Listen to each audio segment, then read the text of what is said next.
A very warm welcome to all the listeners of Gyanvani FM. I'm Raheen, your friend, and we are here to discuss a very important topic. With me today, I have a wonderful friend, Miss Pallavi Arur. Pallavi Arur, very warm welcome to Gyanvani Studio. Thank you, Raheen. And as I said, dear friends, we are here to discuss a very important issue, a specially dedicated program to all the students listening to us. As Gyanvani's main motto is to give you a lot of education whether it's related to actual academics or whether it is related to our own lives. Today we are here to highlight an important aspect. We are in this month of holidays, we are in this month of summer vacations, and many of us have just completed our burdens. We have just completed and thrown away our burdens.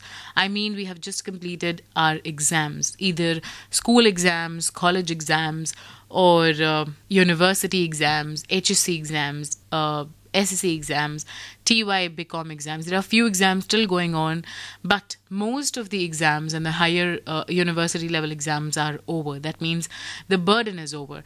And I was just thinking that though the exam is over, but few burdens are still there in each child's mind. What do you think about this, Pallavi? I feel, as perspective as a student, I feel that I would have seen this time as exams are over.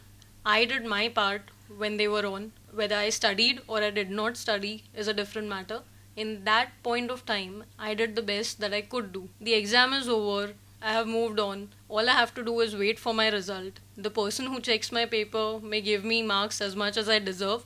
More than that, less than that. It is beyond my control, and I do not wish to think about that. I shall just wait for the results and hope for the best. And right now, if this was April, May, and I was a student, I just want to forget the past or the future and just do what I love to do. Learn new things, enjoy with my friends and family, work on things that I didn't have time to work on, because I feel 11th, 12th or TY or any kind of board exams or university exams is a time when all of us are stressed. Yeah. People who go through it obviously go through stress, whether they study, don't study.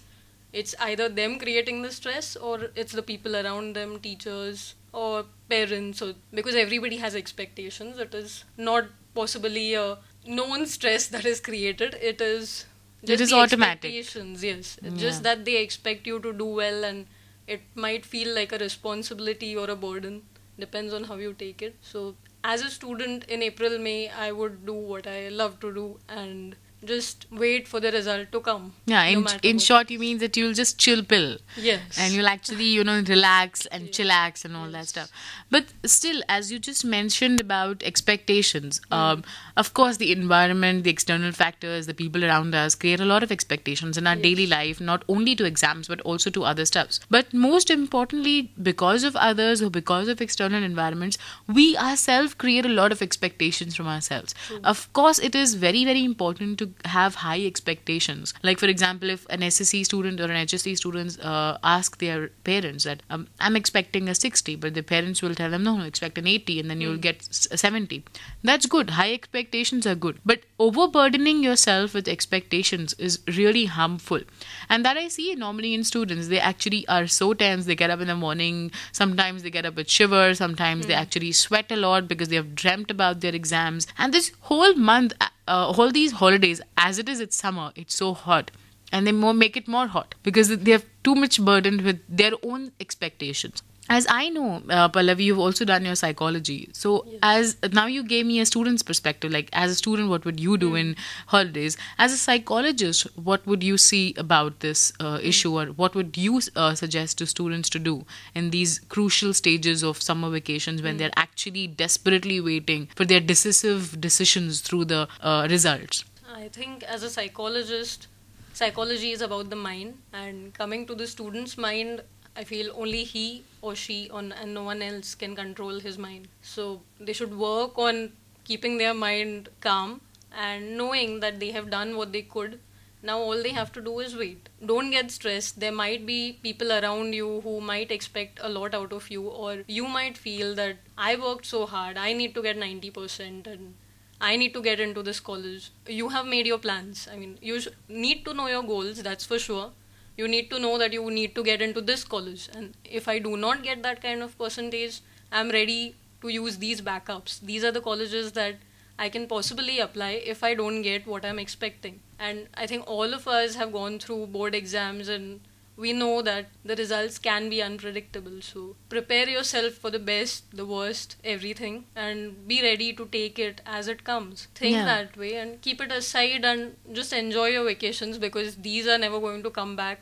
The longest vacations are after every board exam, and they will never come back. Yeah, very well said, Pallavi. Very well said. That you have to look forward. You have to just have your backup plans ready, whether it is for the good or for the worst. So, if you have decided that I'll get this much percent and this colleges I can get, you can also have a backup plan that if I don't get such a kind of percentage, what kind of other colleges can I approach? But I have, as we work with a lot of kids, and I have come across a lot of children who, before appearing for SSC exams especially, they were very, very desperate, that when will the board exams get over and we'll be happy and we'll be free, as if they were caught for like 10 long years and they were actually waiting to come out of this jail. Those were the expressions in their voices or on their faces.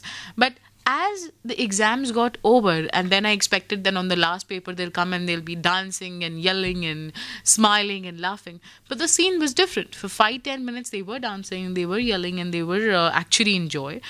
But the scene actually changed in 10 minutes, and they came on a very serious discussion, and I was just wondering what's happening. And when I went and approached them, they were like, what percentage are we going to get now?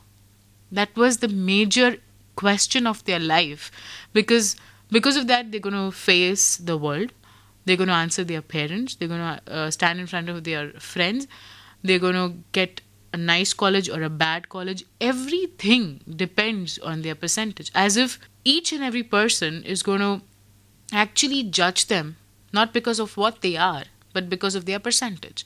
And that is so sad. Means if I look back at my school years or something like that, the case was same. And after so many years, the case is still the same.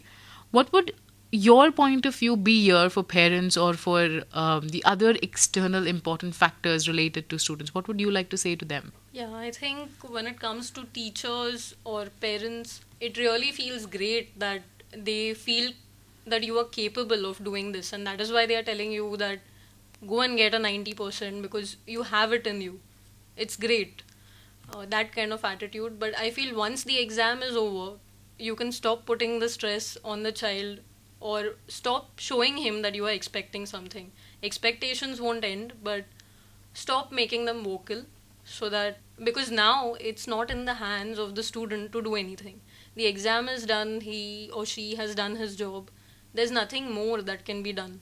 All you can do is wait and let your child live the way he wants to, enjoy himself, do what he wants. Maybe this is the best time to learn something that the child would like to learn. Maybe dance, art, no matter what. I think children these days don't really have the time to learn these things when they are busy studying. Yeah, correct. So vacations are the best time to indulge in that. Learn swimming or anything that they love doing. I think it will also help them to get out of the stress. Absolutely. And think about the child, because this is about his or her life after all. You lived your life the way you could best so far. And I feel that parents and teachers need to let the child live his life the way he or she wants. Let them decide. Absolutely, absolutely.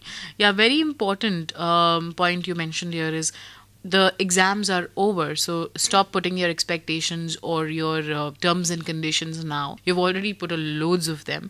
Now is the time, especially the summer vacations, whatever they get, April, May, or half of June, whatever. They get a time to actually explore a lot of stuff which they might have not explored in the long 10 years, and that is why they feel jailed or caged. And now they can go out and learn several stuff, whether it is all creative stuffs or planting, gardening, trekking, all those kind of wonderful stuff which we all want to learn but we don't get time. Yes. And especially when we start working, we don't get time at all. If we manage, we might get it. But most importantly, especially when we are studying, we are in our 10th or we are in our 12th, we actually don't get time if we are sincere students. And this is the time when you start motivating and focusing on these aspects of your child's life, and whatever the interest is and how much ever you can afford, you can allow the child to do. Don't go overboard if you can't afford. That's most important. You would feel like you want to do this for your child, do that for your child, but if you really cannot afford it, don't do it. But there are several other small steps to make them enroll into smaller classes or go into team group work, trekking or something like that, which there are several angles and opportunities available to any stuff. You just need to go out, research and explore, and you'll get. There can be a lot of stuff that does not even need money. Yeah, true. If your child always loved to draw and he or she never got the time to do it, they can sit at home and draw, maybe meet with a group of friends and sit and do it, maybe do and conduct an art class for younger kids around, or do whatever they enjoy doing, do social service. There are so many different ways. Go to an orphanage, spend a day with children. There are many things that I feel all of us feel that I want to do this someday, but we just don't get the time, and I feel these vacations are the best time to do just that. Absolutely, absolutely. And here I also remember a fantastic phrase that a present is called as a present because it's a gift. Yes. So please enjoy your present summer vacations or your vacations as a gift and to the fullest of whatever you want to do. That would be one of our most important highlights of our discussion. And also, I would like to highlight one more very important fact here is once you've enjoyed your vacations, you've not concentrated of how much you're going to score, etc. Of course, pray. Don't forget praying. But you've not burdened yourself with your expectations. And once you get the results, if you have not scored what you actually were thinking, what would you do? What kind of expectations do you have? What will children do according to you, Pallavi? What do they indulge in? The most important thing which we keep on hearing from so many newspapers and news channels is... Yes, it's sad, but they take to extreme measures like suicide, which I feel is quite horrifying for a child to do. And like you mentioned right now, that you're saying that whatever we get is like a present. I believe that your life is a present. And how can you kill your present? I mean, if someone has given it to you, I don't know if you believe in God or you believe in some kind of superpower or you're an atheist, but if you feel that you have got this life for a purpose and you're living it, you can't decide to end it on your own. It has to end naturally. And you live through certain things for a reason. I mean, I feel if I give an example of a friend here that would help. She was a very good student in school. I mean, no one would have believed that this could happen to her. She wanted to become a doctor in the future. She studied very hard, day in and day out. Her parents were very supportive. She was in the best college. Everything was just right for her. But in the 12th standard, she failed just in one paper, maths. Just one. And all other papers she scored very well. This was certainly some kind of mistake from the board. So parents and everybody tried in every way to get it corrected. It just didn't get corrected. And I feel that she is really lucky to have parents who supported her through this time, who were really there for her, and they told her, ki, we just love you for what you are. And how does it matter?